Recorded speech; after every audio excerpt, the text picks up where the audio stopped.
Hey,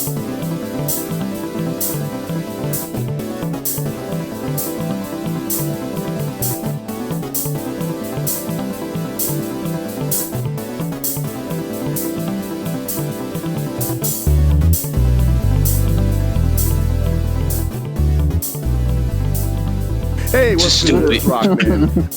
Welcome to the Man What Y'all Doing podcast thing that we do every once in a while. I guess every other week or so. Yeah, we talk about what we are doing, what we were enjoying, what we were watching, what we're playing, and just let you know what we up to and what we enjoy and what we don't enjoy, because we like to do that because we are that conceited. Again, I'm Rockman, and with me as usual is Karnajj. What's going on, y'all? You know what I'm saying? We on the game. We on the podcast. What y'all doing, man? You know what I'm saying? What y'all doing? It's like, I'm going to see how long this roll out. And then we got Geneyus. So y'all ain't going to answer. No, I'm not going to answer. No, I'm not answering. I'm going to answer. That's the whole point of the podcast. Let's see what y'all doing. Then you got Geneyus. Sweet!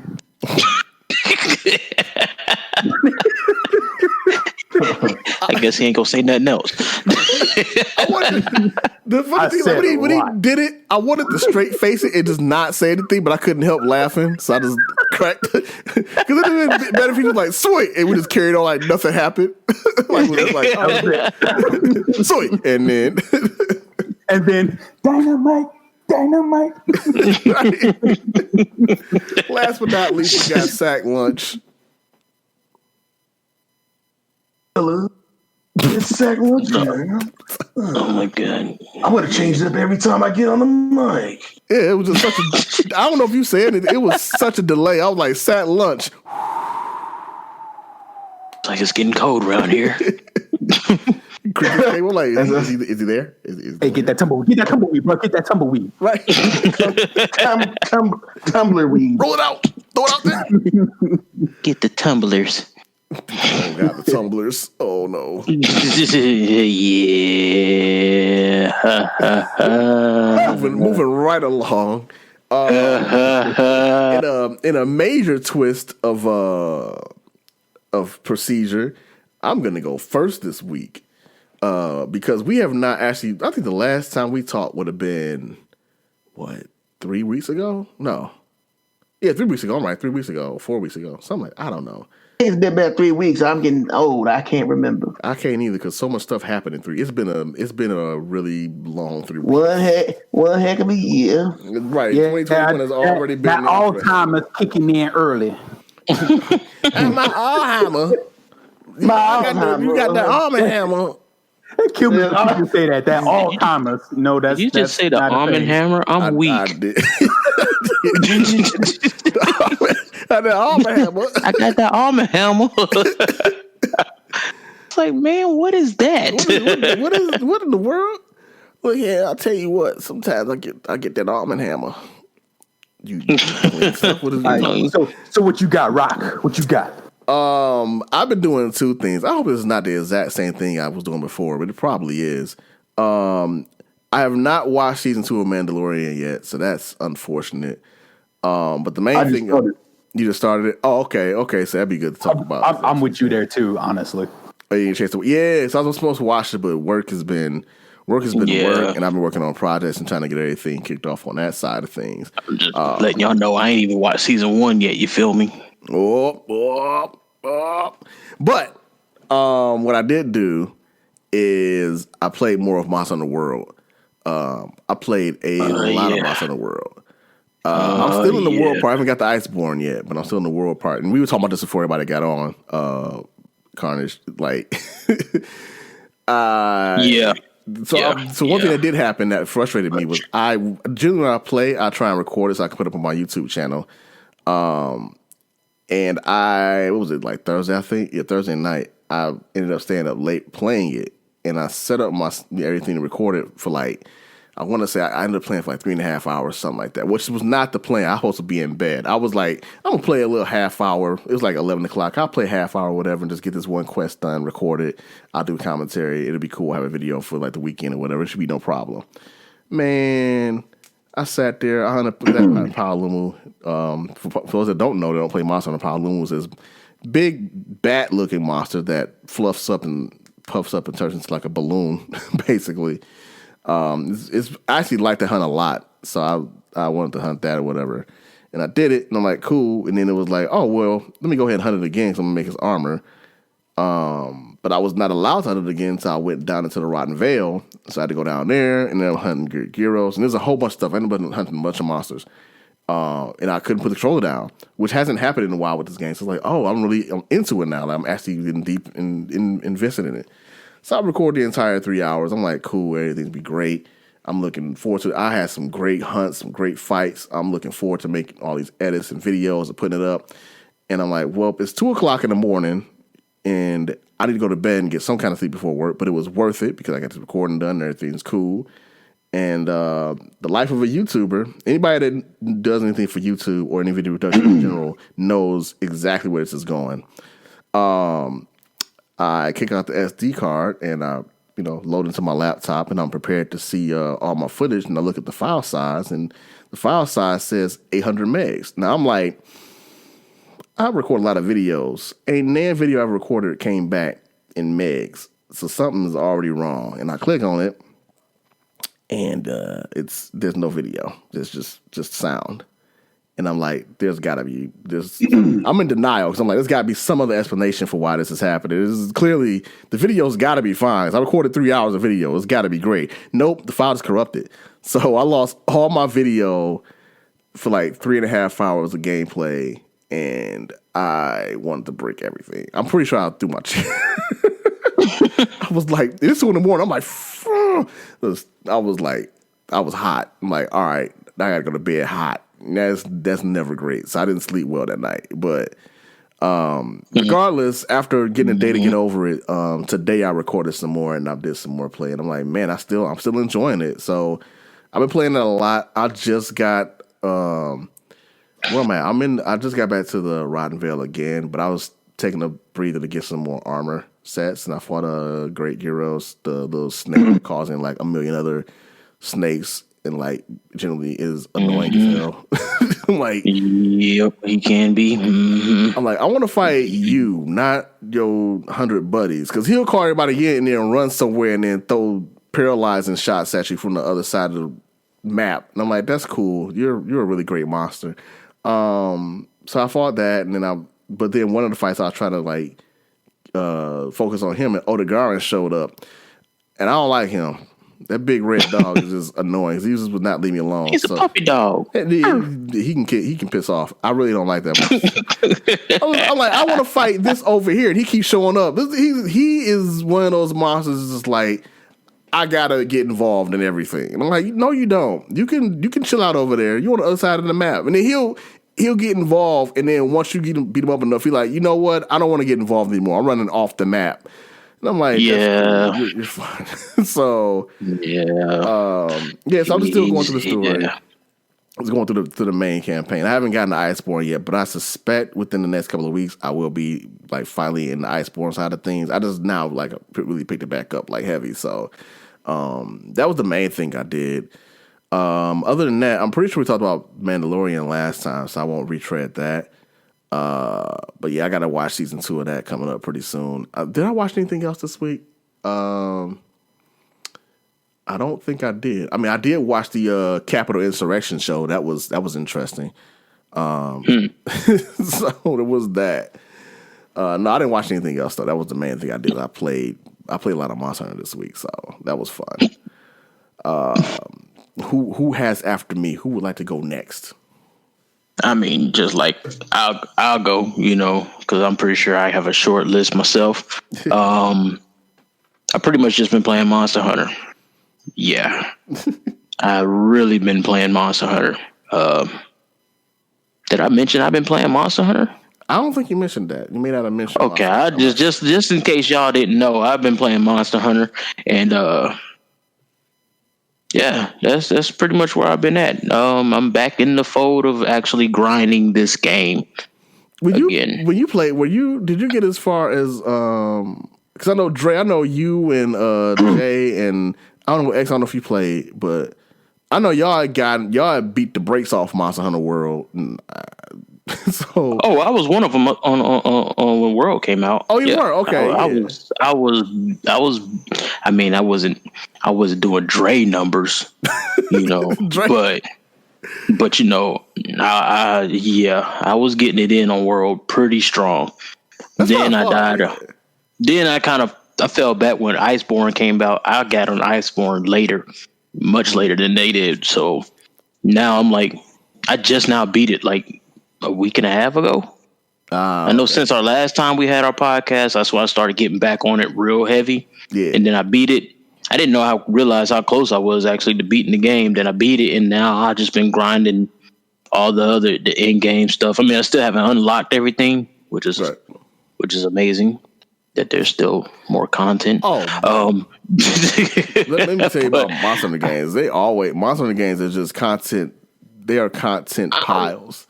I'm just mad that they done with the content on Monster Hunter World, man. Now I gotta wait for another one to come on the PlayStation if it ever happens within the next 20 years. It will. The next after Rise, the next one that'll come out will be on the major consoles. Because the way it works is that there's two Monster Hunter teams. There's one the main team.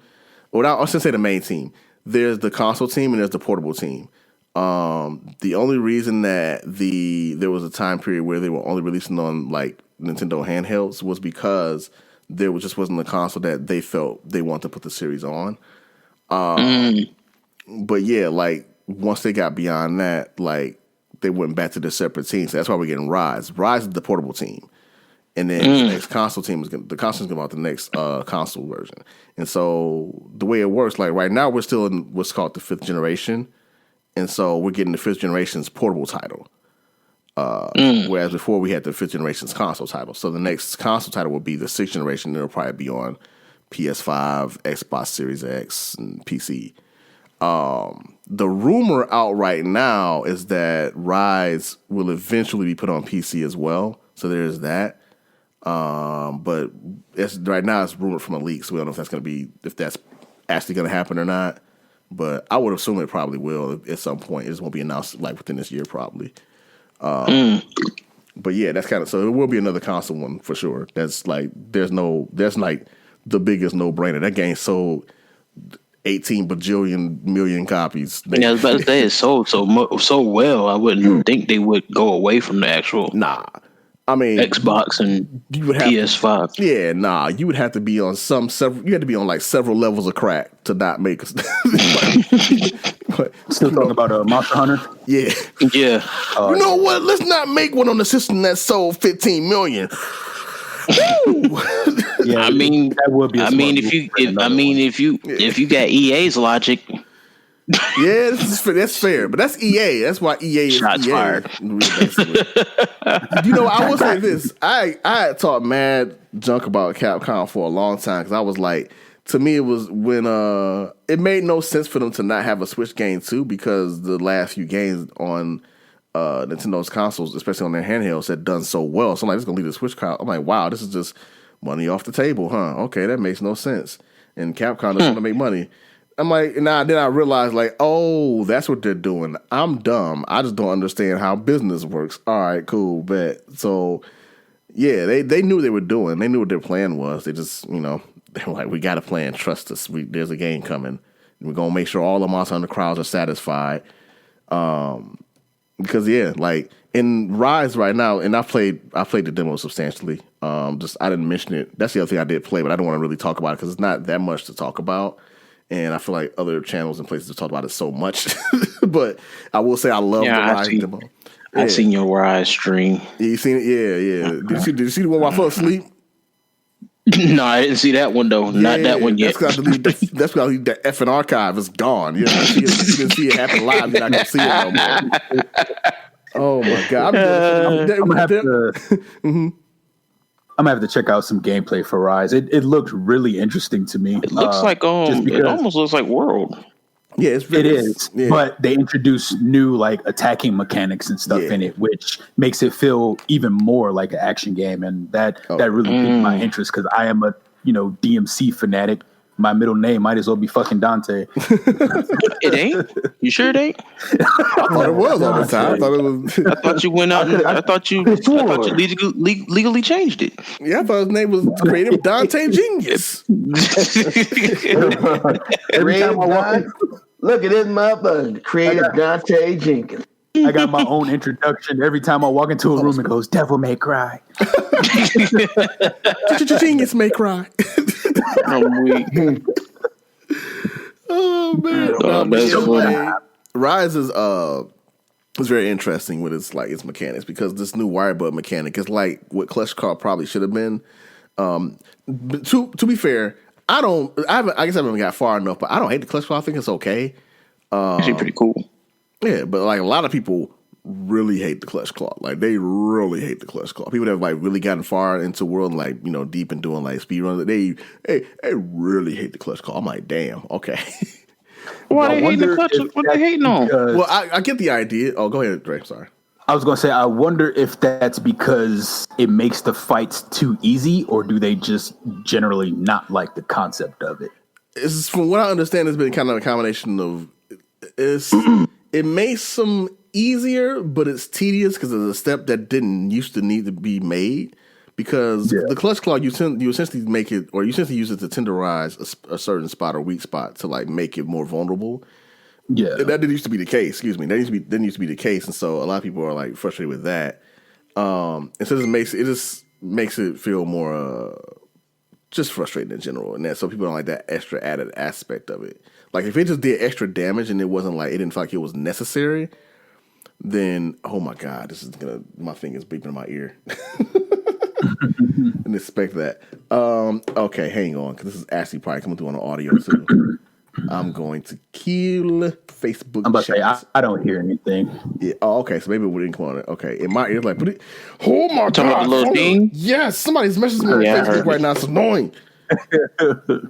Got mute everything. I heard it that time. Yeah, it's on my phone. Like it's doing it in two places, on my phone and my PC. It's like, ba-ding, ba-ding. Like, we're gonna give you these notifications. You gonna get these, bucko. Right? Yeah, I'm like, dude. I can't complain about the Clutch Claw though, because I look at it more objectively. Mm-hmm. We are not Korean and Japanese players. We can't pick up a heavy sword and kill Nergigante in 2 minutes. So I feel like the Clutch Claw I feel like the Clutch Claw gives, the not so hardcore players more of an opportunity to, be able to survive a fight and take monsters down and actually, enjoy what they're doing instead of getting smacked around all the time. Yeah, like I said, I haven't got deep enough into it to know. So for me, it seems fine enough. But I'm also insofar as world is, I'm very new to it, so I'm not like all in it like that. I'm getting into the game now, and I'm really enjoying my time with it finally. Which I should mention again. I think I said before, but I never hated World. I actually like World a lot. It just didn't hit me as much as older games did, and I didn't have the time. He hated it. Hated it. Worst game ever. No, but yeah, no. I it's as far as Rise is concerned though. Like the wire bug seems to be like this idea is really just fucking dope. It's really great. It's really good. So if you ever get a chance to play that demo within the next few days, I recommend it. It's pretty dope. But yeah, sorry, I wouldn't mean to cut anybody off. I just kind of went on that. So who's next? Geneyus, SackedLunch, one of y'all two. What y'all do? What you been doing? Well, I haven't been doing much of anything. Mostly work. But, I play a lot of Apex, you know what I'm saying? So I've been grinding on that, trying to get, characters to 1,000 kills a piece. You know what I'm saying? Certain characters I play. Apex. I want to be an Apex Predator one day, man. You know what I'm saying? That's my goal. I'm editing that out. I'm scared. What, Apex Predator? That's animals, man. That's animals. I know. It's too I got you. I'm just joking. I'm joking. It's funny. I'm like, it's like I can hear the rim shot. I'm like, I'll be Apex Predator one day. Yeah. Like anime face and rule and shit. But no. I've been doing that because it's easier to play. So I haven't had a chance to sit down and play my other games. So I play Apex for a few hours a day, and they're like 1 or 2 depending. And I've been grinding on that, getting better on that. Game wise, in regards to TV shows, I just finished season 1 of The Mandalorian. I'm on episode 3 in season 2. Okay. Shit's pretty dope. I think it's like the best thing in Star Wars probably ever. Damn, really? In my opinion, because like they take away the cheese ballness of like the Force, because I feel like they never utilize the Force well anyway in the shows, in the movies. Well, outside of I'm talking about live action, not talking about animated or anything. Yeah, live action. Like it is just like your classic cheese. We gotta appease everybody in the audience kind of thing, and I kind of like that. It has that rogue feel. You know what I'm saying? It's like, hey man, I'm good, but at the same time, I'm a bounty hunter. This is the life of a bounty hunter. You know what I'm saying? Mm-hmm. I could choose to do good things, but I don't have to. You know what I'm saying? Right. But it's like at the same time, it's like he's encountering all these morality situations where it's like kind of like questioning what he wants to do. Should he do the right thing or should he follow the code of the Mandalorian? You know what I'm saying? Right. Like, which is always like do the right thing, but and sometimes he questions himself. Or he finds himself questioning himself and has to go back to his code and everything. I kind of like that. I think production for a show is pretty good. You know what I'm saying? Like, yeah, that's what surprised me. Like, it's movie quality, man. It's like, I do wish that they, in a sense, I get why they puppeteer. You know what I'm saying? Don't get me wrong. I'm not against puppeteering. But sometimes, what's his name? Grogu? Not Grogu. Baby Yoda. I forget. Is it Grogu? Grogu, yeah, Grogu. Yeah. Is he a puppet? Baby Yoda, damn it. Yeah, they puppeteer him a lot, but then there's times where if he's solo, he'll be CG'd. You know what I'm saying? Yeah, I thought it was CG'd entirely. Somebody didn't realize he's puppeted at all. Oh, okay. Yeah, he's puppeteered, and it's weird because like makes sense. When they pick him up and stuff, he looks like really tiny. You know what I'm saying? It's like, and then other times when he's like, they put him down, it's like, and he moves around, he's kind of like a normal tiny. You know, it makes sense. Like he seems smaller when they pick him up, and he's puppeteered than when he's CG'd sometimes. But I feel like if they CG him more, they could have gave him a little bit more life. So he's kind of like limited on his movements a lot. But other than that, it's fine. You know what I'm saying? The rest of the puppeteering is perfect. Like, like the big, obviously, walkers and things like that when they do those occasionally. But they mix in CG puppeteering, which is nice. You know what I'm saying? A good blend. A good blend. Good blend of it, yeah, because I didn't even realize it, which is wild. So that's okay. Yeah, you see it, and I'm like, okay, I like that, man. But yeah, it makes you want to keep watching the show. The music is good. The music score is good. Oh yeah. And then I like seeing the artwork at the end of each episode. I think that's kind of neat. That was neat. I like that. Yeah. You're saying showing that pre-production stuff. It's like, this is what they see. This fancy, right? Man. So, what other shows I've been watching? WandaVision. I guess I gotta watch that. That's what I'm watching that this week for sure. I'm watching that 100%. I'll say this: it's different. Oh yeah, I'm aware. I'm aware because like that's one of the reasons I want to watch it because it's so the concept itself is so wild, and I want to see how they handle it. And from what I hear, it's been handled well. Like I want to check it out. Like I think you're right. It's handled well. It's kind of confusing because the way it's set up. Right. Being as like during the I Love Lucy, Dick Van Dyke, I Love Jeannie era. Before Technicolor, and there's parts where they enter Technicolor, which is kind of like, oh, okay, so it's like, but what's going on, you know what I'm saying? But at the same time, it's like, you know what I'm saying? So I'm waiting to see how it unfolds, you know what I'm saying? It's still early on, so I'm feeling that they're going to do a lot of the Dick Van Dyke stuff, and then slowly things are going to unravel, you know what I'm saying? Right. Did they put all the episodes? They didn't put all the episodes out once, did they? No, it's a weekly thing. Yeah, it's just like Mandalorian. Okay. Yeah. Where are they at? Are they on like episode? What episode are they on right now? 3 just came out yesterday. They released 2 at the same time. Yeah. Okay, cool. So I'm about to go ahead and I'm gonna check that out. I might check that out. No, not tonight. 'Cause I can do a stream tonight, but probably tomorrow for sure. I'll check it out. So I'm gonna watch that because I want to finish Mandalorian season 2. Yeah, but that looked really good. Like I'm like, okay, this is definitely on my radar. All right. Anything else you perused? You checked out? Trying to think of things. I mean, other than that, like I've watched some occasional, Korean-based action stuff, like superhero stuff. Like, what is it, Uncanny? And there's a couple other things. It's on Netflix. They have a lot of like these superhero like power kind of ones that came out. Just like what's that one? Oh yeah, hold on. You speaking my language. That's my kind of show. Hold on now. Yeah. About this. I'm like, dang, I didn't know Korean producers like movie. The industry over there was popping up stuff like this, man. Because normally you see things, it's always like ancient style, like ancient Korea, almost like kung fu vibe. But this stuff is more modern. It's kind of neat to see like them implementing their CG and ability. I think they do pretty good for some. I don't know how their budget is over there, but some of that stuff is pretty solid. No, that's pretty good. They've been doing like that stuff for a good minute. It's just we don't get to see a lot of it. I didn't know they were doing stuff that was superhero involved though. Yeah, like abilities and powers. They got one called, I think it's called Alice or something like that. I only got the episode 2 or 3. Alice in Borderland. Yeah, that's it. Yeah. I think it's what it's called. Alice in Borderland. Is that what? Oh, really? Okay. Yeah.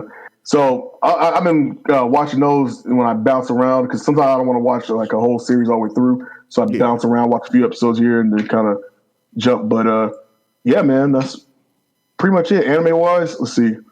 Promised Neverland 2, season 2. I just been watching them. I think I'm on episode 2. They re-released Higurashi. Have you ever seen it? They kind of redid it. I'm not going to. So. Yeah, I know. I know what I saw that, but I'm like, you know what? Not my thing. I'm good. It's very. For those that don't know, Higurashi is basically a horror. Yeah, horror fan. And I'm not a huge horror fan at all. In fact, I am a huge wimp. So yeah, Man, you wimp. You know what they say? Hefty. You remember them old Hefty commercials? It was like hefty sink sacks. And they showed the other one. It was like whippy. I'm that one. Yeah, whippy. I'm that guy. Yeah.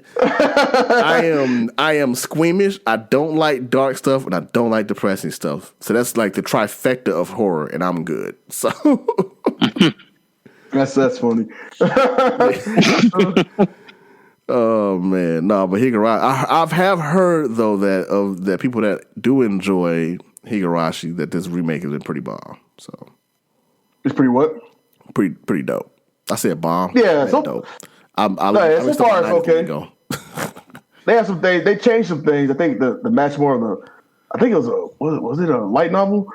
I wasn't sure. I know they had a manga, but I think it was also a light novel. But I think this one fits more of the light novel, so it's a little. The approaches of certain scenes is different. The approaches of certain scenes are different. And I noticed that I was like, hey, she did this instead of doing this in the beginning, like the original Higurashi. They delayed it maybe like 5 minutes and did it and approached this scene a lot different. Like she's already in the house acting normal. Then she goes crazy instead of being crazy at the door. Talking about let me in. You know what I'm saying? Got you. Let me in. I don't think so, man. I got bentos, man. Look in your eyes, tell me I bet not let your ass into my bento not let your ass in my house. You look like you ready to chop me up. I'm good. I'm straight. But yeah. Okay. I'm quite all right, man. I'll see you tomorrow at school, where I know you're not going to try to kill me because your bloodlust is not there. Your bloodlust has not activated. You're gonna wait till nightfall to start acting a fool, right? You're gonna wait till the sun starts to descend to be at my window, talking about what's up. Yeah, but I like certain horror ones. Like Asian horror, genre horror stuff is always interesting to watch, even if it's a little sweet. Like aside of that, even though being gory and stuff like that, they handle it really nicely, I think. and unique. Yeah. Versus like Western stuff is just basic. It's like this basic hack and slash. There's no like artistry with it. It's just like chop, blood and guts, gore. You know, like, but not even like good. You know what I'm saying? Like, it doesn't make you like really feel that horror. You're like, God, man, that's actually kind of scary and creepy. It's more like I could probably outrun you. You know what I'm saying? You know, Asian horror is like you're not outrunning them. like even if you outrun them, it's like it's some other element that's gonna come out and get you. Like trying to think, what's that one that's based off that I talked about last time, that manhwa, and it's Tower. No, it's not Tower. Hold on a second. Tower God. No, not Tower God. It's a horror, but it's on Netflix, and it's I can't think what it's called. That's why I found out it had a manhwa, and I didn't know it did. It was based off that. Hold on, let me see. Maybe I have it on my webtoon. Not age verification. I'm a grown ass man. You little child. SackedLunch. That remind me. I always forget about that too. I have been reading manga, so that does still count. That's the other thing I was doing. I always read manga. I read manga every dang on weeks, but I do. And yeah, I read My Hero recently, which I gotta read the latest one. You read really? Okay, I won't say anything yet. All y'all say is it hurt. Does someone else perish from the last one? Okay. Oh no, you know what? I'm sorry. You okay? I read this week. I'm thinking the last. Hey, you shut your filthy mouth. The week before that. Spoiler alert, Nick.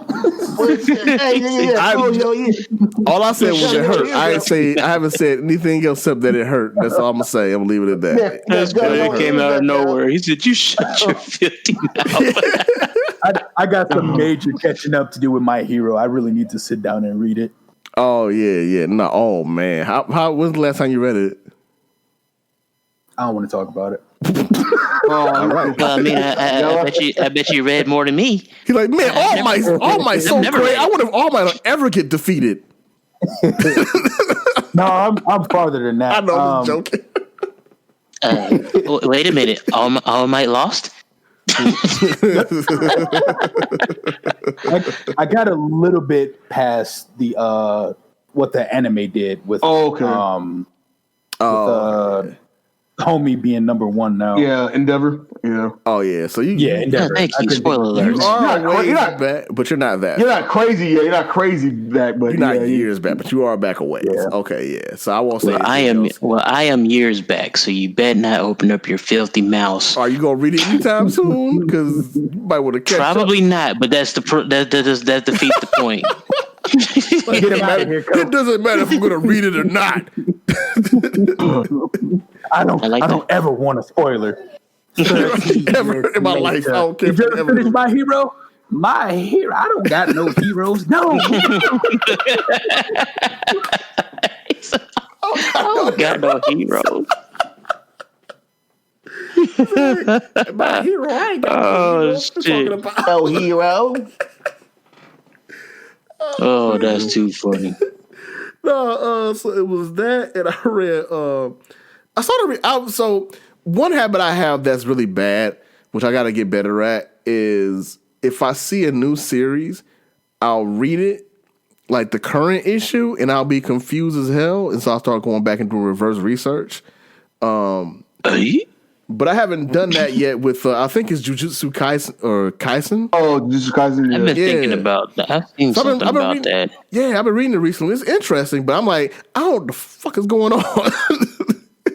They're like, that's his brother. I'm like, it is? He wasn't there a minute ago. Like watching the anime was like, it's dope, but it's confusing too, because you're like, okay, a lot of things are jumping kind of fast, and I'm like, man, he's kind of strong off the back. I'm like, and then he's like, it's kind of like, okay, it's nice eye candy, but I need more information. It's kind of like Tower of God. Tower of God's like that too, to me, in regards to the anime. I didn't read the manhwa or manga, and so Tower of God was like that too. It's kind of like, okay, I kind of get what your objective is. Right. I don't know why, it's cool. You know what I'm saying? It's cool. It's cool, but you know what I'm saying? But like, where's this going? You know what I'm saying? And it didn't have like really true like punchy parts till like the old girl. I don't know if you watched it or read it, so I won't say much. I haven't watched it either. I'll hold off on that. It does get the nice little punchy twist towards the end of the season. So I'm interested in the next season. But like, Jujutsu Kaisen is like, it's obviously your shonen. Yeah, 100%. It could be top. Your big three. One part of your this year's big three, depending on how season 2 goes. You know what I'm saying? Yeah, because the idea seems pretty dope. Like, it seems pretty cool. Intro's good. What the hell just killed me? All right, I got it. So I'm about to. Yeah, I'm going. We talk. It's Drake's turn. Yeah, kid just hit me up, and I just missed appointment 1. So I'm like, okay, I gotta make sure I get. But he's a genius. What you do, man? Well, I am also on the WandaVision right now, and Cool. If y'all haven't read House of M, I would highly suggest reading it. Yeah, somebody one thing online. Yeah. One thing I'm really starting to respect about Kevin Feige, even though they're doing the movies in kind of their own fashion, he's really pulling from the source material, and it's showing a lot in WandaVision from the House of M book. And House of M is actually a really good read. About that, and it's considering some of the characters that aren't in the movie in the MCU anymore because they killed them off or did whatever.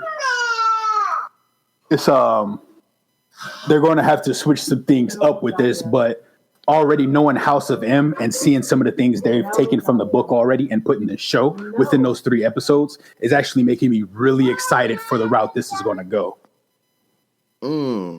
As House of M, because I haven't. There's a lot of Marvel history that I've read some stuff, but it's been like certainly like it's been located like certain books or certain characters. But is House of M where the whole like mutants ended up being destroyed? Yeah, I think that's it. They weren't destroyed. Not destroyed, but they had their powers removed because Wanda was like, all right. Enough's enough. Yeah, no more mutants. Yep, that is House of M. Yeah, that's why I remember that specific things. I was like reading up on her powers. I just see that's how I knew when they put in MCU. I'm like, she's too powerful. She got she's an S class, man. She's like, it's crazy. She was like you what kind of power level you got? We'd be like, you know what? I don't want no more mutants, and it happens.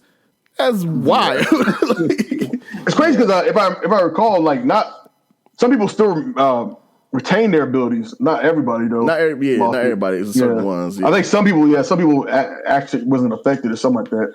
Yeah. I read some comments where I don't know if I read all that House of M, but I've seen some pages where there are obviously people who didn't have their abilities and some had some. So it was like the majority of everybody lost it. Right. You know.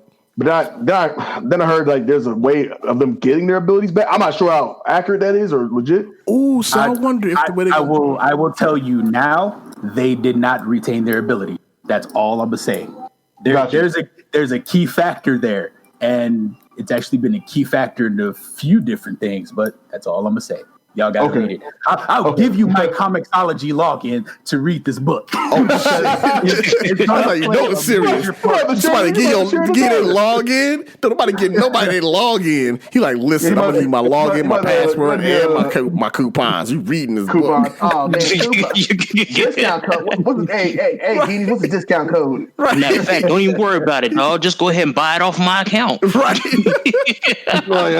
Buy with my credit card. You gotta read this. I want you to sit here. My credit card number 359. The last 3 numbers on the back. The 3 numbers on the back is 1, 2, 3. Well, oh shit. When they ask you for the I ain't gonna give it on the podcast. Right. I ain't give it on the podcast. I ain't that foolish. But it's if you have a Comixology account, it's basically a free read on there right now. Okay, and I have one. Mine's connected to my Amazon Prime. Yeah. I got a Comixology account. I have for a while. I need to use this stuff, man.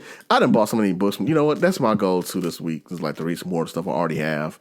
But yeah, I'm definitely gonna read the House of M, and I want to watch WandaVision, so I'll check that out. And then what else you been up to?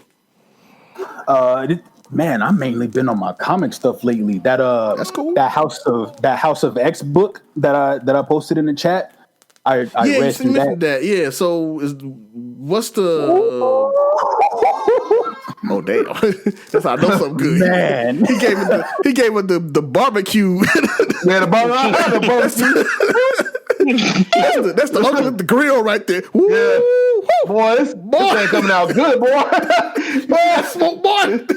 Slide that barbecue sauce in there. Right. That's how he turned the meat, dog. He just turned the ribs over. Right. man. So that nice red, that nice red and brown, nice coat on that boy. You don't know nothing about that boy, though. You don't know nothing about that boy. Even though barbecue it is a slippers series, and I came up on it kind of late. Let me tell you how juicy and tender this book is. Oh snap! Oh, look at that boy. That meat fall off the bone, boy. Look at that. Now, Unc know what he doing, dog. Unc know what he doing. Right.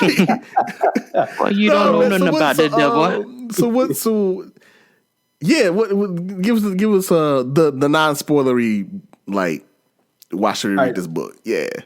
So one of the Zavi, hey, relax. One of the main reasons I kind of been off the X-Men series, like I haven't read anything X-Men in a long time because it just felt like it was all over the place. Yeah, I get that. Yeah. So all the different timelines and this and that. Yeah.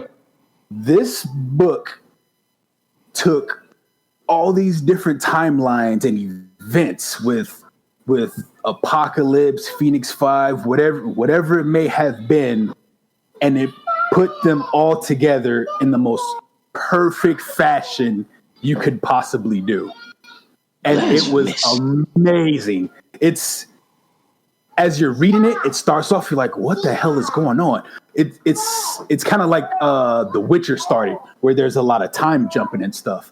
But as you start getting through the story, you're like, hold up. And then they have pages. There's like 2 to 3 pages in between the story and stuff that also includes the timeline of what you're reading and extra information and stuff. Oh my God, I haven't read a book that good in a long time as far as comics go. It is amazing. Man, you can want to read this like now. Yeah, for real. Okay. Because that's one of my frustrations with reading like most comic, like especially with like Marvel and DC, like their timelines are a hot garbage mess. Because you're like, I was reading this book, they all over the place. Yeah, because they're like, and I get it to an extent because you want to give certain, or every artist that comes in, or every group comes in, the chance to tell the story the way they want to tell it. But at the same time, it does confuse readers that aren't familiar with it. Like, if I'm picking up this book over here for this story, but then you say it's tied into the main storyline, but this one isn't, or this one over here isn't, but this one does, but these had the same character, it becomes a clusterfuck of trying to figure out what's where. So if they actually unify that stuff, like Dragon Ball Z and GT. Well, I mean, to be fair to Dragon Ball, Dragon Ball can be a hot mess story wise, but that's more because of character consistency and just dumb characters. But like the timeline itself is fairly straight. Like you can, when you see Goku here and you see Goku there, with the exception of GT now, because they pretty much, I guess I'm hoping I hope they still that non-canon. But yeah, because it's non-canon, like the other stuff's going on right now, especially like through Super stuff, that's all on the same timeline. But with like, for example, with like DC or whatever, I could read 3 different Birds of Prey books, or 3 different. Well, it's not 3 different Birds of Prey books. I could read 3 different Batman books from 3 different time frames and 3 different sets of authors, and they could all be different storylines, and none of them have anything to do with the main storyline aside from character names. And that gets confusing because like it'd be like in this one Batman died, but in this one Batgirl died, but in this one Batman and Batgirl had a child. And it's like, wait, what? I think a lot of comic, like the Marvel, like you said, the Marvel and DC universe, they do that too much to me. Yeah, and then the characters, some of the characters, their powers change. I seen one with a damn Wolverine. His regening was insanely ridiculous. To where he can get his head cut off and damn near regen. I was like, wait, what? Right, like hang on. Yeah.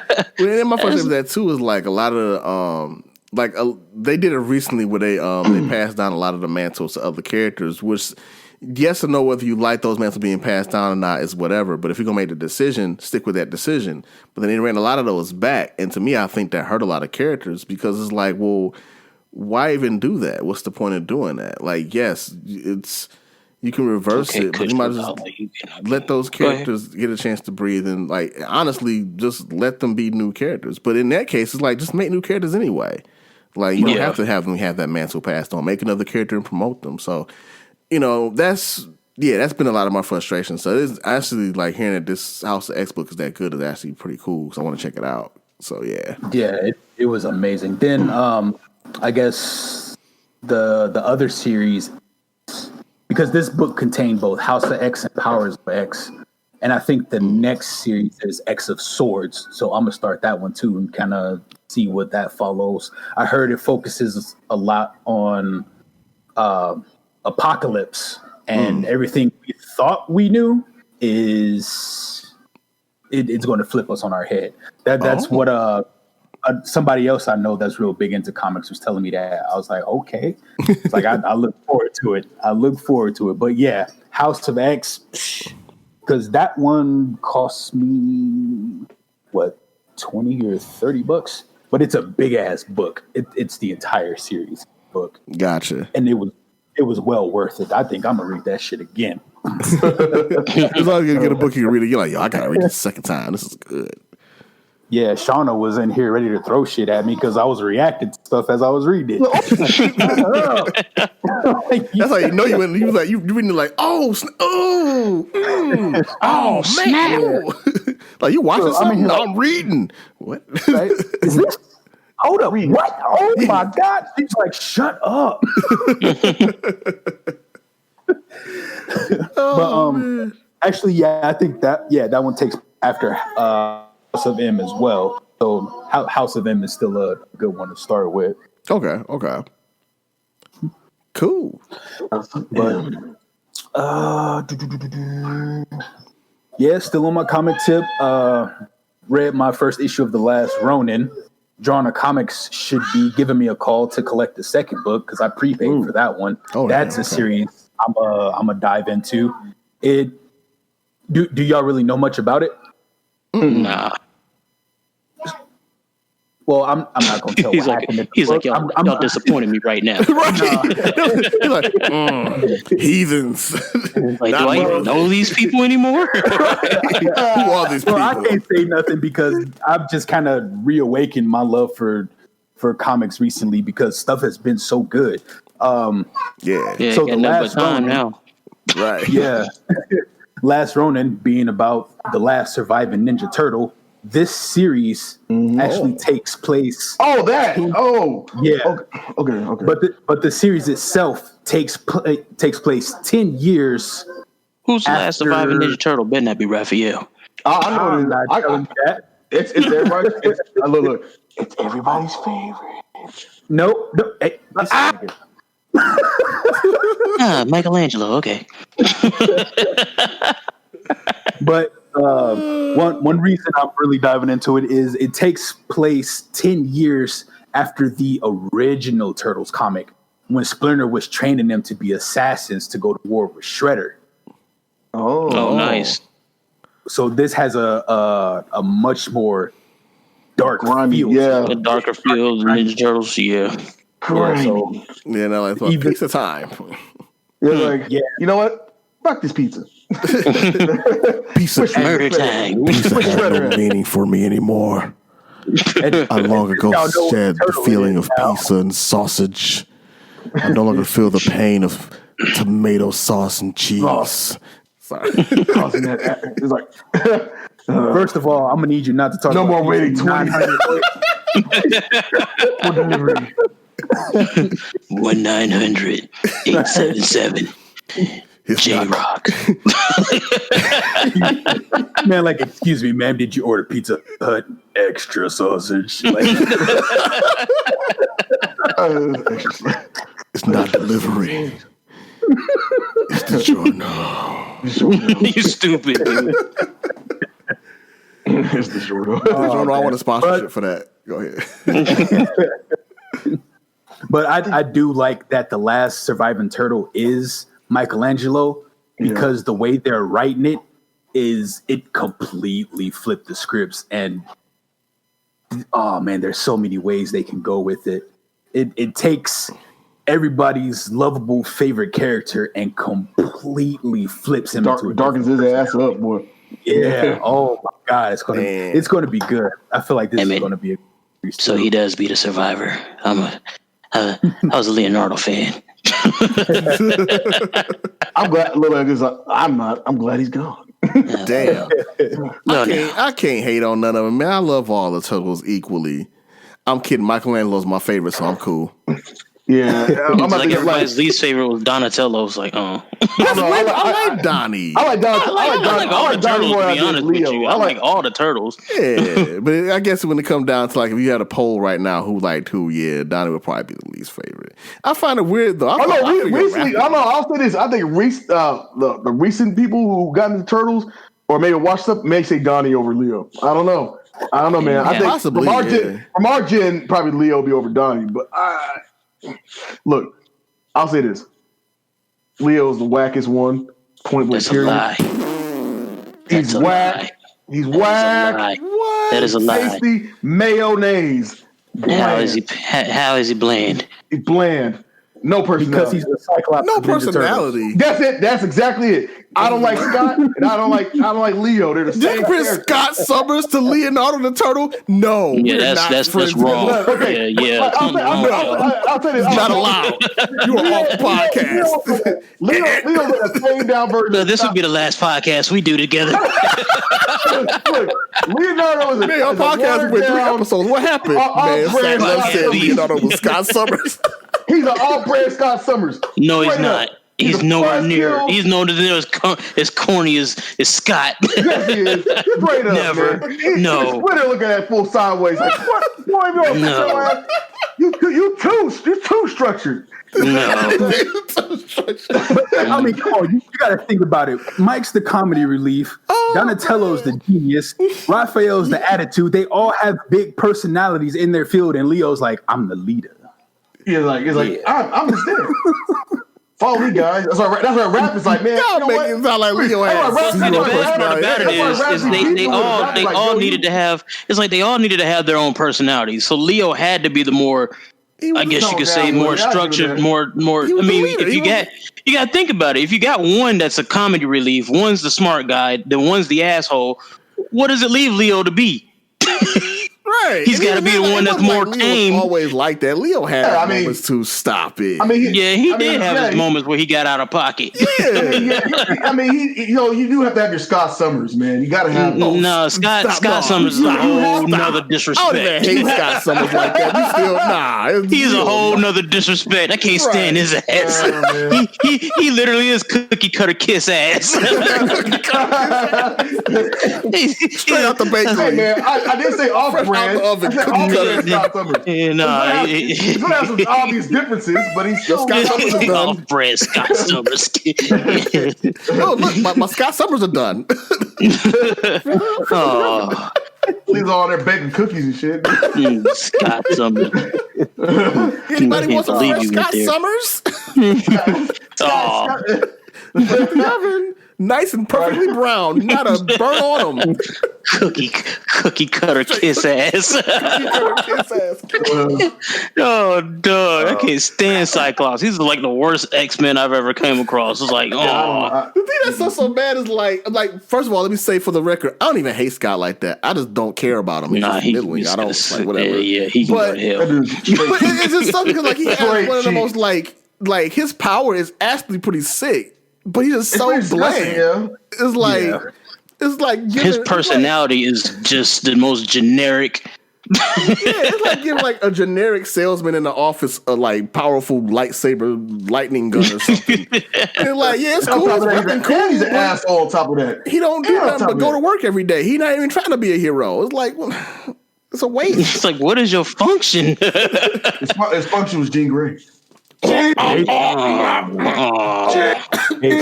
mean, I guess on his I guess one of his plus sizes, I guess he He produces some of the strongest X-Men ever. God, ever. I mean, it's not because of him. God tier mutants. It's not because of him. Well, we know it's Jean Grey, but still, she had to get something from some. She had to get another source from somewhere. So unfortunately, it's Scott. I mean, like, yeah, sure, you put two numbers together to get 10, that's great. But if one of those numbers is a 2 and the other one's an 8, you know, it's not exactly an equal equation. I mean, who's your parents, young lady? My parents are Scott Summers and Jean Grey. Oh, we definitely know where your powers came from. We were Scott. you can first of all, you can see. You didn't even hear his laser beams, and you still more powerful than he is. That's bad. Now I think about it. Damn, you Scott Summers' child. You didn't get his laser beams, but you still got not one damn thing. You're more powerful than he is. Oh, you got his plasma blast, but they're better. You don't have to shoot them out your eyeballs. Right, you can actually see out your eyes. Man, it's like the father lacks good genes. Oh man! All right. On that note, because I gotta wrap it up. How dare you say Leonardo's cookie cutter? Yes, I disagree with that completely so much too. But we're gonna leave it on that. We're going to argue that next time. Yeah, that was fun as usual. I'm gonna draw a picture of Leonardo next to a jar of mayonnaise. Shut up! Now you trolling. Yeah, pretty much. A jar of mayonnaise and white bread. American Craft Singles. You know what I'm saying?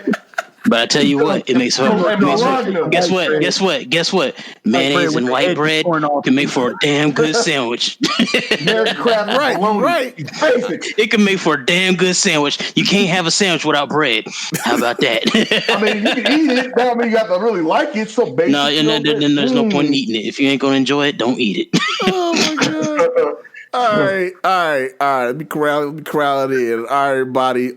Thank you for listening and checking it out.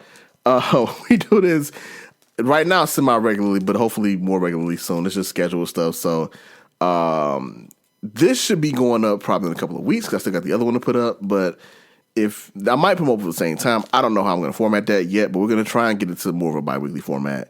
But in the meantime, we're going to watch some more stuff, play some more stuff, and we'll come back to you and report it back to you and let you know exactly how good or bad or whatever it was, what we enjoyed, what we hated. And then you can share your reviews too.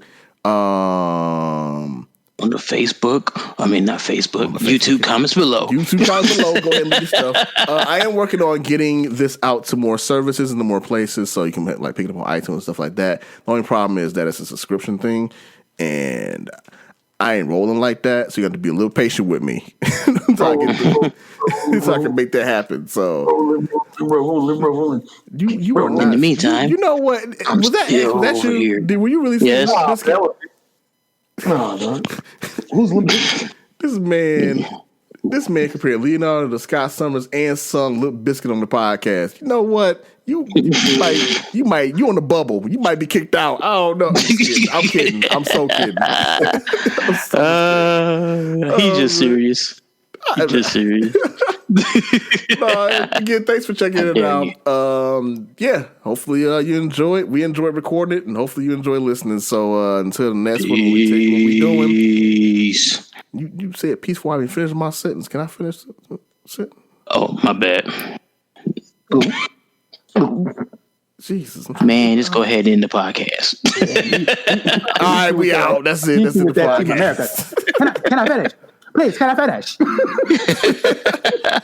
I'm trying to finish my sentence, and this boy's over here interrupting me. I just wanted to get one or two words out, and he just wouldn't let me finish. But that's okay, because I'm gonna finish what I'm gonna say.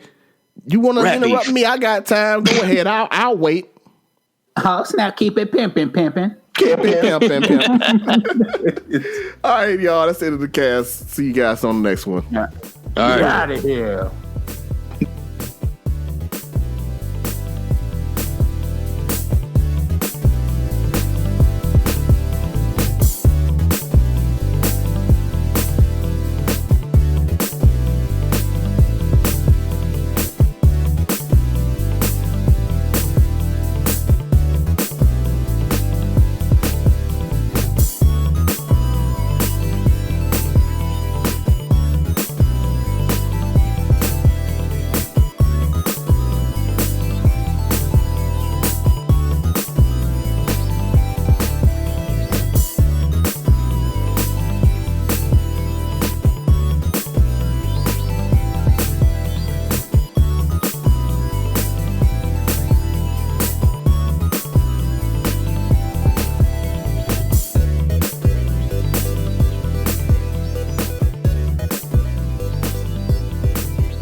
because I didn't want to have him record while he was on the road. One, because I'm like, I wanted to pay attention to while he's driving, but also because I can hear all the traffic in the back. I'm not editing that.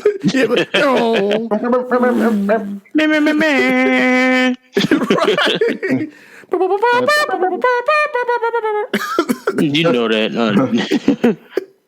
Oh, like, man. I'm not editing all of that, so it's cool. We'll be on here for a good while. All right, thumbs up. Let's do this.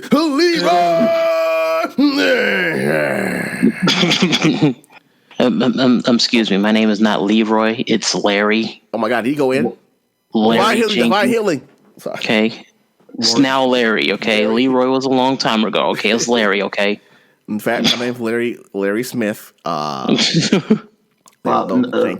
me, it's Lawrence. Lawrence. Hi, my name's Lawrence Jenkins. I'm a WoW player. Yeah. Well, I used to be. That was what I was known for. But. It's like y'all used to know me by the Leroy guy, but Lawrence. They don't have the same pool. It doesn't. Lawrence Jenkins Johnson. Lawrence Johnson.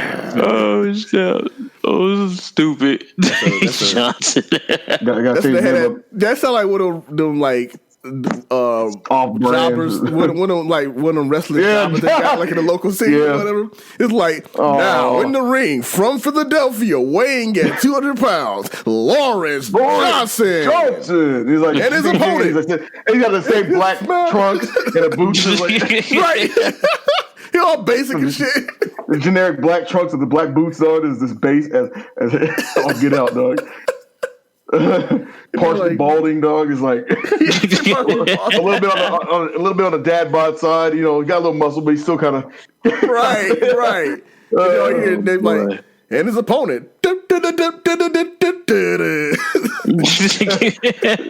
all go out there and just clothesline, pick up, angle slam. It's a wrap. He took him out in 2 minutes. Or he's sitting there, he's jabbing up angle for a little bit, he's getting a little soft punches in. Then he throws him out the rope, he ducks under, gets him with the clothes like, boosh, guy. So he's like, get up, angle slam.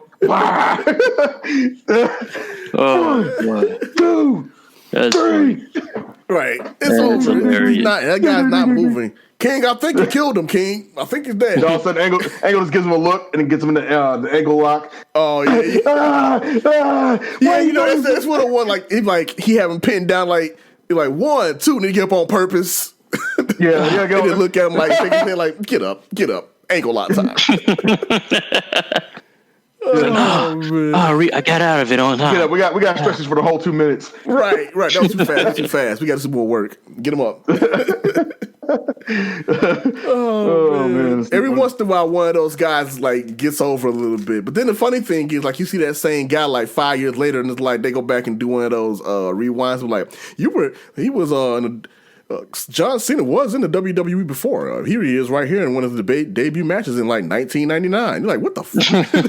It's like, wait, when did he come in? Wait, what? He was only 17 at the time.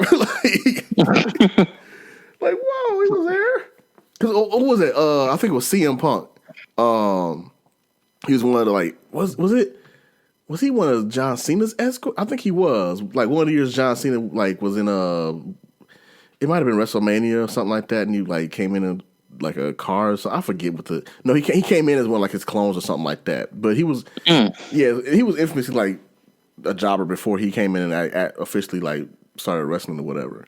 And right. Wrestlers Chris Jericho and Jeff Hardy. Jeff Hardy, when he had brown hair or something like that, he's like, what the heck? He's like, whoa, that was you? That was you? Welcome to the ring, Jeff Hardy. And then he stopped like that. They don't even say, he's like, ding, ding, ding. He was pretty good, man. I said, that's all old man. I was like, he's not bad. Oh, yeah. No, a lot of them kids, that's how you could tell they were going to end up being something, because you could see one of their old matches, oh, snap. It's still funny to me seeing, Xavier Woods, who's one of my favorite people, just not even wrestlers, just one of my favorite. Just in general, in general. But seeing when he was in what was it, TNA, when he was Consequences Jones, Not Jones. Oh. Consequences. Creed. That's it. I said Consequences. Oh, Creed. Yes, Creed. I said Creed. Consequences Creed. Jones. Man, you went blacked him up generically, dog. Consequences Jones. You hear that name, you know that character's black, dog. You know he's black. Yeah. I don't know why I said Jones. God, it's not like Moses Jones. No, it sounds like one of those like Marvel characters before he gets his superpowers, dog. Right? Yeah. Consequences. A Luke Cage villain. There's a Luke Cage villain in the 70s, dog. The Consequences Jones. Consequences. Oh God, it looks like a Luke Cage. That's like a Luke Cage villain all the way. They call me Consequences Jones. And he's like, you think you got a chance? Get ready to pay the consequences. Got a big old dookie rope chain, right? Dookie rope gold chain, though. It's like consequences. Meet my new partner, repercussions. That's right. It's gonna be consequences and repercussions. Oh, that does sound like a bad promo. Bad promo. That does sound like a bad WWE. Like a bad stable. When they're in WWF. Era, dog. Like golden era. Yeah, golden promo. Era. Now entering the ring. You about to feel it. You about to feel the consequences and repercussions. Yo. Oh yeah. Okay. I'll take that back. That's early to mid '90s WWF. Pretty much. Yeah, pretty much. But they start throwing in more of the black duos, black tag teams, right? And they'd be like Harlem Heat's like #1 rival, dog, in the WCW, dog. Like, Harlem Heat is gonna be consequences and repercussions. Yeah, and repercussions. The repercussions gotta be the little guys, like all energetic and stuff. Right. He the high flyer. Yeah, high flyer. Yeah. Consequences, the big body. Yeah, he's the big. I feel bad now because I think we just described the Street Profits, who are current. Yeah, that's pretty much. I like the Street Profits, but that is that is Street Profits. That is Street Profits. Yeah, high flyer and a strong man. Yeah, strong guy. Yeah, 100%, man. Oh man, I'm looking. That's how they used to always had them what you call them, old school tag teams. It's always one's a big brute and the other one's like a high flyer. Or you had like 3 like archetypal tag teams. You either had like the crazy, like high flying duo with all of the crazy tag team moves, like the Hardys or something Hardy like that. Boys, yeah. Or like Edge and Christian. Or you had you had the 2 like big dudes that you might as well have been singles competitors, but they're so good as a tag team that they just stay that way. So that's like man, that's a couple of teams that's like that. But like usually that's like they put 2 superstars together. Yeah, that's usually what it is. Like Kane and somebody else. Kane and Undertaker or something, or like when they had like the Rock and Sock connection. Like, well, you know they ain't no damn tag team. Ventura and Kane. Two big dudes. Big Show and Kane. You're like, God dang, man. Like what? Who gonna compete against them? All right, man, you got it. And then somehow they manage to lose. Right. What happens is they start winning for a few weeks, maybe a few months, and then they all of a sudden one of them makes a mistake in the ring and costs them the match. And then they beat each other like, all right, man. Yeah, pretty much. They get in a beef, and then it's like the stable's over with after a while. Or he gets clocked in the head. Where are you at, man? But he was outside, knocked out, the ring. And the match is over. He's like, what happened? Where were you at, man? I was outside the ring. Now he's like, punch. Right. Looks like it's broken. This team is finally broken down after weeks and weeks of anticipation. They finally went at it, guys. I can't believe it. Yeah, we believed it. Then the next pay-per-view event, dog. Like, it's them against each other. Yeah. You know what really sucks, and especially now, because I don't know what WWE is like going through, but they really don't like their tag team divisions at all. Because they be blowing teams up left and right for no reason other than I think they're trying to find a solid team. And I don't think a lot of people are really into the type of tag teams they made. They're not. I don't think they're as popular as they used to be. Most of them, every time I be seeing them, there's like some corny people put together and make some corny tag team. You have like a lot of tag teams that are together, especially when they come up from like NXT or from other developments and whatnot, and then they get to the main roster and they're like, yeah, split them up. No, you good. Like Heavy Machinery recently, I don't know if that's something. Obviously, I never know if that's like what the team themselves wanted. But Heavy Machinery was a good tag team that never really got a chance to like get off the ground and get a tag team belt, and they broke them up. Yeah, and I'm like, why? That was such a good tag team. Like I also think that they probably don't make tag teams usually don't have a lot of good ratings. I don't think not like they used to. It depends. It depends if you push them like that. 'Cause like look at the New Day. The New Day is just, to be fair, it's a phenomenal. The New Day had to build that up, but also New Day had a unique gimmick. You know what I'm saying? And so they came out with the whole like new generation woke kind of we're wearing rainbow colors. It was different seeing black guys walking out of unicorn outfits and stuff like that. Right. So they, what I'm saying, and then bam, they played, everyone's come out that damn trumpet. Yeah, like with New Day, it was just a brilliant, stable build. But then they broke them up partially too. They put Big E on SmackDown. I'm like, did you have to really put them separate to give them a singles push? You could just had them on. It's like, no, it's too many black people. We can't have many black people getting popular at the same time. We've broken the black ratio. I bet it like it grinded Vince McMahon's Vince's gears when he Kobe had the belt for so long. For sure. Because he probably was like he's like, I gotta get him off the belt, and then people are like, we like that, and he's like, no, it got to a point where like he probably couldn't fight it much longer. And on top of that too, like Kofi just like visually wasn't the style of champion that Vince seems to gravitate towards. Like he liked them big muscly men. Which is nothing wrong with that. But that's what the belt he had. They had like a cruiserweight kind of thing. What I'm saying, like consistently, I think he'd be okay. But they got rid of it. Or they got rid of it. Yeah. Yeah. And it's like, and that's kind of what sucks is that they don't have that many titles anymore that really separate talent. They got one title on SmackDown. They got the Universal title. I'm sorry. Universal title on Raw. I might have that backwards. No, they have the Universal title on SmackDown. They got the World title on Raw, and then they got the tag team titles, and then Intercontinental. Intercontinental and the USA titles on each program. And that's it. Like, there's no cruiserweight anymore. I'm surprised. I'm glad, and I'm surprised that they still have. Well, they used to, because at one point in time they used to have a little bit too many belts. You had the Intercontinental, you had the USA, then the European, and they had the cruiserweight, lightweight. They had a whole bunch at one point in time, and it's just like, okay, belt, and then it just got a little too much, and then now they're dying it down to. And I was like, there is no belts. But then I think that's the frustration point, because now if you do that, now you've limited how many people can actually get these belts. Because like heavyweight champion belt. Granted, I'm super excited. I'm very happy that Kofi got it, because one, to quote the crowd, he deserved it. But, there's no other, like, where is he going to compete at far as at his size or anybody that? And he's so small, and he's a wrestling guy, like 100 pounds heavier. And he's it's like, it kind of throws it out ajar, man.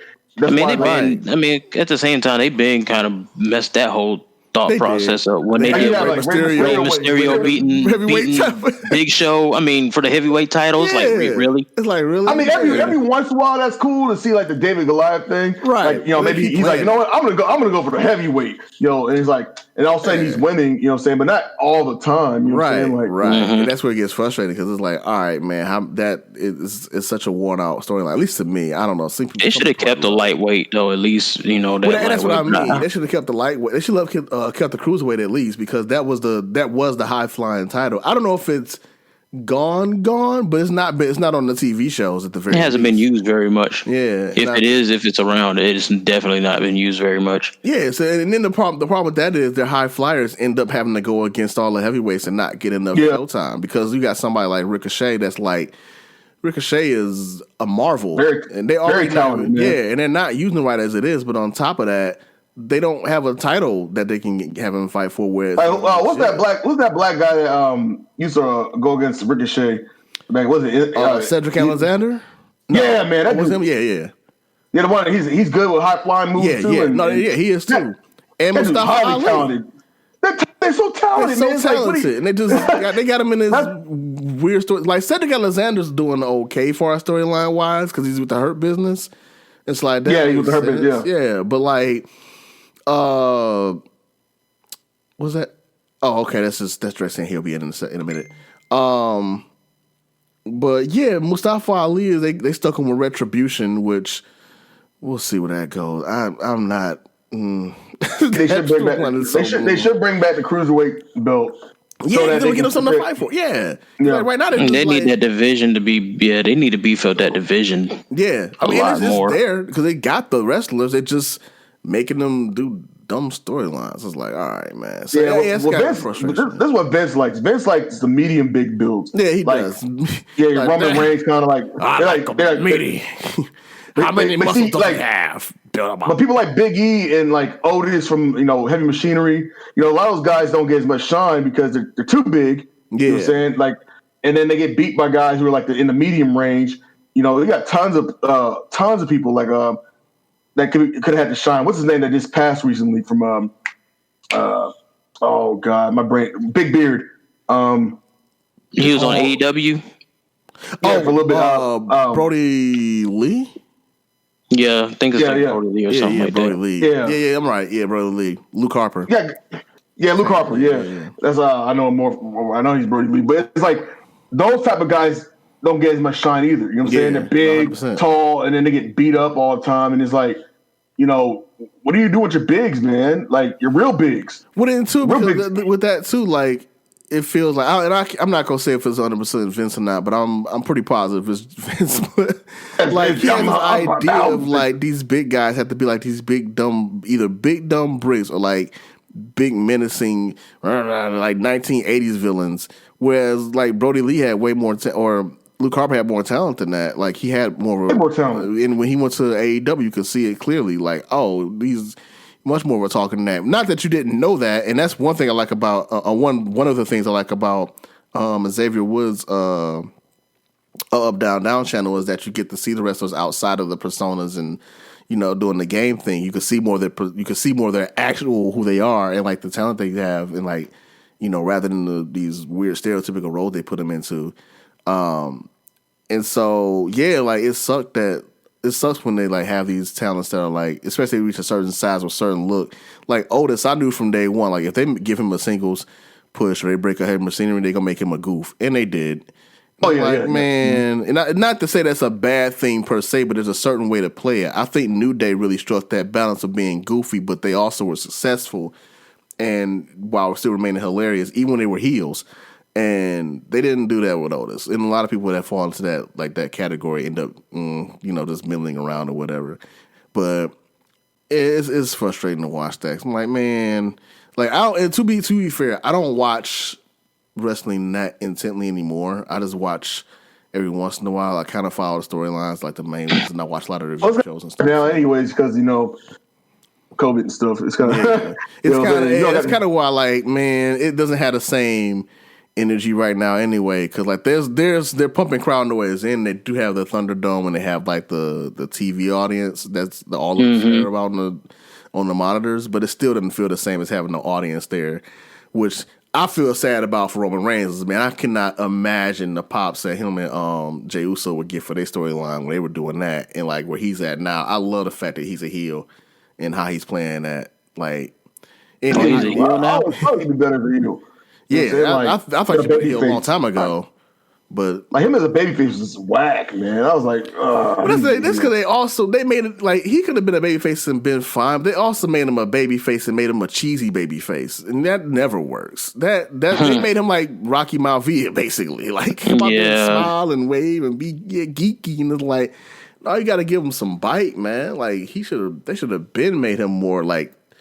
Not even necessarily a little more aggressive. He would have been great, but like at least more aggressive, more like, maybe like anti-hero kind of deal where you don't know where his mind is. Something else, but like just making him straight up like super baby faces, it didn't work that well. And then now he's a heel, and it's like this is what he should have been from the very beginning, honestly. No, I agree. I would agree with that. I would agree with that. You can't turn him just because him and The Rock related. Don't mean you can turn him into The Rock. Yeah, it's like they forgot that The Rock took like years of being a heel, or like a year of being a heel. At that point. Yeah. He was heel for a minute. And when he first came in, he was a super baby face, and everybody hated him. And then he was like, all right, heel time. And then everybody loved him because he was so... We are the nation. Yeah, the nation and domination. Oh, boy. We are the nation. Man, I did not realize the racist implications of that group. I was like, oh. Yeah, I did. I was like, whoa, man. I think at the time that happened, I wasn't watching. I learned about Nation of Domination later, because by the time when I came back to wrestling, Rock was already The Rock. He wasn't still. Oh, okay. That's when I first came back to Washington, which would have been about 2000. Yeah, year 2000 was I started back watching. So he was already back to. He was out of the. That whole thing dissolved. But yeah, I heard about it later, and I was like, oh. I'm like, who the hell is this Rocky Maivia? When they first introduced him, Rocky Maivia, who the hell is Rocky Maivia? And it was like, I was like, this dude's a bum. And that's what he said. I was like, go Farouk and D'Lo Brown, Godfather. I was like, yeah, that's what I was like. Rocky Maivia is trash. But then after a while, I started watching him. I was like, you know what? He's actually not bad. But they're treating him like the scrub of the group for the longest time, And then when they finally turned on him, I was like, oh. And then they started getting his solo run. That's when we started doing that smack. When he started doing that smack talk, that's when it really picked up. From what I understand. Yeah, that's when he really blew up because he was like he was so good at that time.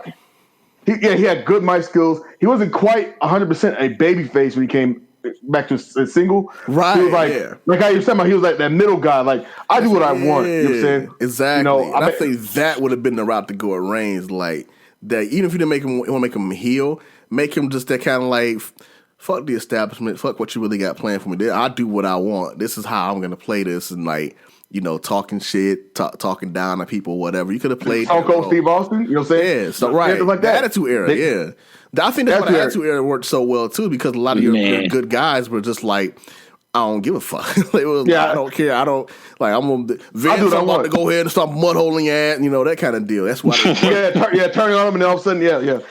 They weren't these like they weren't. I think they were still thinking of this like babyface like idea with Roman and a lot of the other babyfaces at the time that were coming out, because they were thinking back to like the '80s or something. When like back then you could have a baby face that was like super cheesy, and that was what the crowd wanted. Was into also 80s writing. Like that's facts. Hulk Hogan. Yeah, your Hulk Hogan's and your pivotal baby face. America. Hacksaw Jim Duggan. Right. Yeah. everybody loves you and nobody hates you. Right. Because like when you get the Attitude Era, like people like love and hate like. Certain people like Kurt Angle came in, was babyface, turned, and then he went kind of like, you know what? I'm tired of being a bitch. He was quite heel when he turned. The thing about Kurt that was cool that I liked was the fact that he was like the anti-babyface, because he came in trying to be a babyface, but he was an asshole, and he knew that, and that's what Angry played. I think that's what made his character so cool and why it was so endearing, because it's true. He wanted to hate him. True. Yeah, right. It's true. It's damn true. It's damn true. Like he was like, I'm the world freestyle champion wrestling, blah blah blah blah.